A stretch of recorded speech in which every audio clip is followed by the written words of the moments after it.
What's up, guys, and welcome back to Things Garage. In today's video, we're going to be putting a new starter on the Scrambler 500. Let's get right into it. So unfortunately, the starter went out on this thing. I'm actually trying to sell it. It's for sale right now. But the other day, I hadn't started it in about a week, and I went to start it, and it's just clicking. As you can see, battery is fully charged. Everything is good. I banged on the starter, and guess what? It started. And then I did that a couple times, and obviously that means the starter's bad, so we are going to try and replace this thing. And in the process of all this happening, the pull start failed. So I don't recommend that kit that I bought for this thing. It was cheap. I knew it probably wouldn't last long, but my gosh, it literally lasted, what, 4 pulls, and the spring broke. But I did reach out to the company, and they did refund me my money, but for now, I'm not even going to worry about replacing that. I've listed in the listing that it does not have a pull start, so, but I will need to fix this starter so we can actually get this thing running. I'm hoping that I don't have to pull the clutches off and I can just get to it from the top, but I bet money I'm going to have to pull the clutches off in order to pull this thing out of the little slide there where the starter Bendix fits into this. So let's get over to the machine here. I'm going to take the seat off and we're going to look into this. I'm going to literally start off with taking this seat off, and I know I'm going to have to take the airbox off. So let's pop these things off. I've had it off the other day, and in order to get this off, I'm going to need a flathead, and I'm going to need to unscrew this here. And then my airbox doesn't have the piece over here. It's broken, the little plastic piece. This side is okay, so we should be able to take this side off, but let's get these couple things off of here so we can pull it out. It's just this little hose clamp here, so I can slide this air filter off like that. This comes off. I'll leave that in there. It's a 10 millimeter here, and there's 2 hoses right here, breather hoses. Just gonna pinch those things, slide them off, and I should be able to work this thing up and out of here. Everything should be off, so I should be able to kind of squeeze this thing out of here. Might be a little difficult,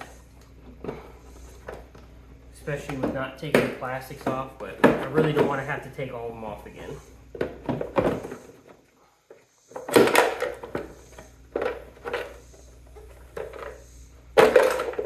There we go.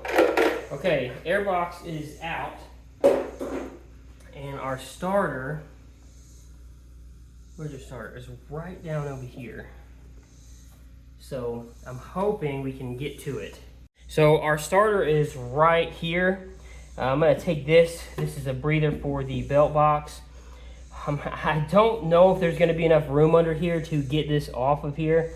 I have a feeling there's not gonna be, which is gonna suck. So, I mean, maybe I'll be able to get it off of here if I pry this belt box a little bit, but the bolts are somewhere down there. So let's go ahead and take this breather hose off of here. It's another flathead down there. Unscrew that and pull that sucker out. Pulling this thing out is kind of a pain because I don't think you're supposed to pull it out that way. And it is supposed to have some kind of connection there, but I don't know if I just ripped that out or if it didn't have one. So, oh man, looks like there's a bolt way down here, and there's another one way over there. I'm not sure if you can even see that, but there's 2 bolts. Let me get the new starter so you can technically see where they are. They're like this, so there and there, and I'm gonna bet it's a 10 millimeter. I should be able to get this one from the top up here above the belt box, but this other one I'm gonna have to thread out by hand, and I'm going to assume it's pretty long. So let's go ahead and try to do that, I guess. All right, I got one side out very difficultly. I was pulling on this belt box just a touch in order to get the easy one out. So now we have this difficult one, and I thought it was a 10, and then this other one slipped, but I guess it is a 10. So we are going to attempt to take the positive terminal off here. I don't know if I'll be able to, it doesn't look like I'll be able to fit it on here, unfortunately. Maybe I can get it off once this other bolt is off, but I don't know how. I'm gonna get that bolt off because it's kind of down there and I don't think I'll be able to thread it out far enough to get it out. So it's gonna be unfortunate if I had to take the whole belt box off, because then I have to pull the clutches and do all that, and I really don't want to have to do that. So let's see if we can get this thing off. Okay, well, I don't know how. I just decided to try it one more time, and I got this thing off of here. Not sure exactly how I did that.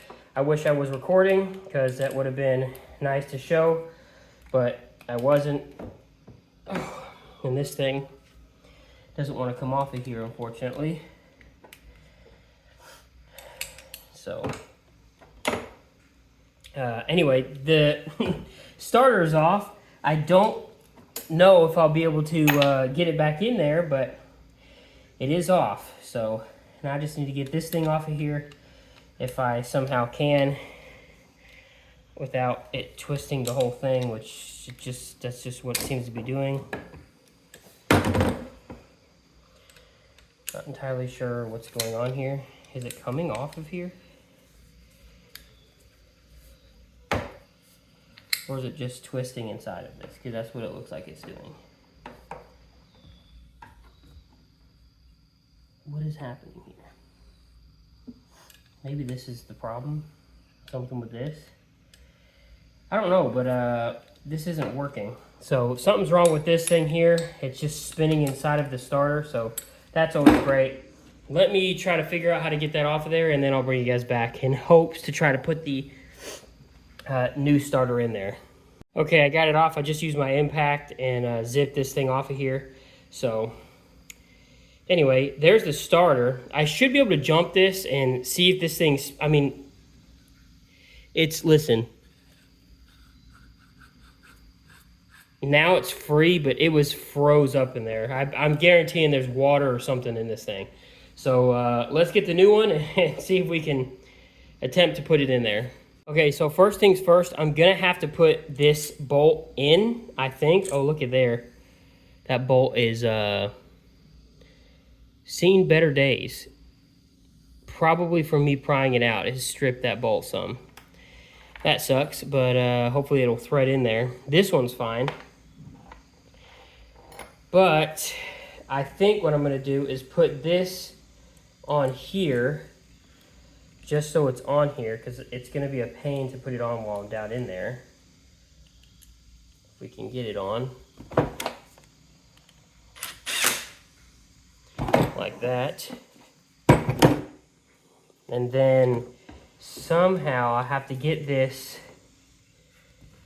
in here the way it was. I'm not sure. I mean, it looks like it's fitting in here. And then I just can pry that back some. I think that my problem is going to be the bolt, getting the bolt in here. So if I can just wiggle this in here, how it's supposed to go. I think I'm going to have to take this outer cover off and take the Bendex off of there in order to slide this in, because it's probably hitting the Bendex and messing that up. So let me take that outer cover off. Okay, I got that outer cover off, so this should just slide in here now. I say should, I don't know if it will. There we go, it's in. I'm pretty sure my Bendex is toast. I don't know if I'll be able to put this bolt in here. So that was the thing I was pretty afraid of. There's not enough room to put this belt box out, so I'll probably have to pull this starter back out, put this bolt in here, and then somehow get it back in there. Let's see what we can do here.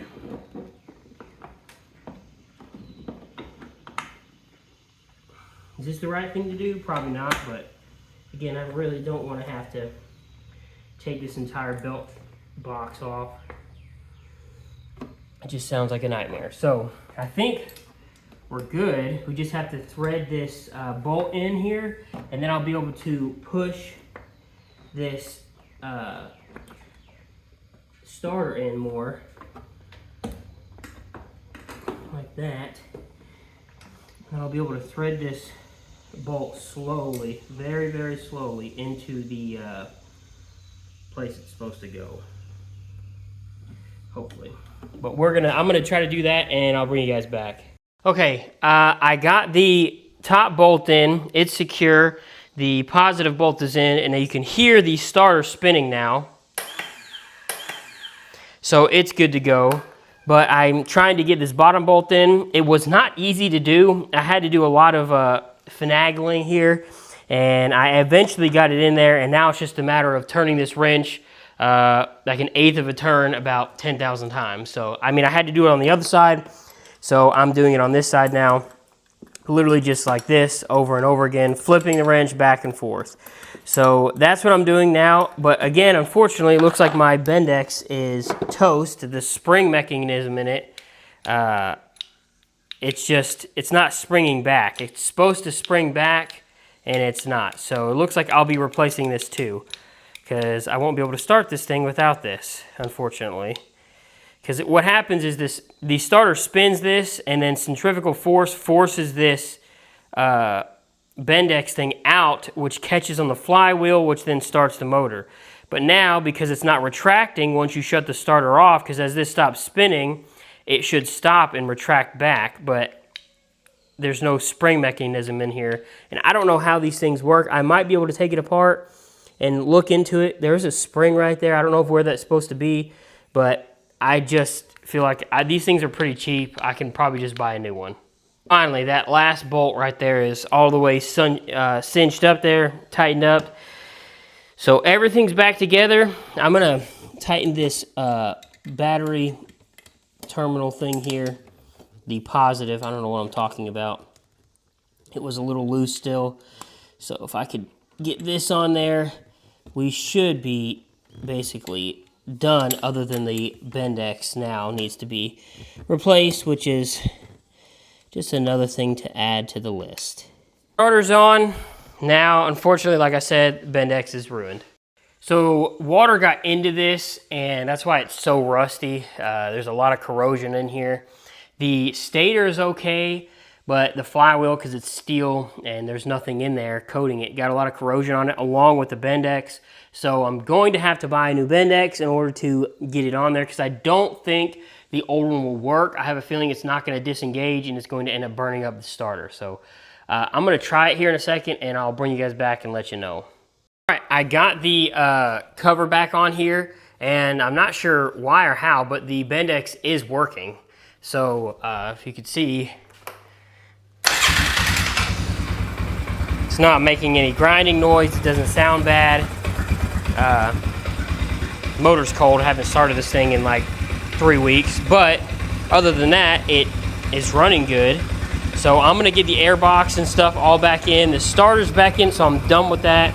And basically, we should be done and good to go. I need to put this back on down there, and then put this tube back on, and then put the intake back on. So we'll get done with that, and then I'll bring you back. Oh, okay, it's all back together. That was kind of frustrating because I put the air box all back on, and then forgot to put the exhaust or intake tube, whichever one it was, for the freaking belt box. So I had to take everything back off, put that exhaust intake tube back on, and then put everything back on with the air box. But it's running, it starts. Sounds fine, works fine. I'm gonna go take it for a ride and just see how it works. I mean, I know it's gonna run good. So that's probably gonna be the end of this video, guys. All right, guys, that's gonna be the end of this one. Got some windblown hair now. Took this thing for a ride. Runs good, just as well as it did before. I probably need to get that Bendix fixed or replaced and move on from there. But as of right now, it's running good. Rides good, starts good, back to normal. So thank you guys for watching. I'll have links in the description for that starter. Seems to work pretty good. Time will tell. But that's it, guys. If you want to help support the channel, like, subscribe, all that stuff. If you want to help a step further, consider becoming a member, 99 cents a month, early access to my videos. That's going to be it, guys. Thank you guys for watching. Hope you have a good one. Bye.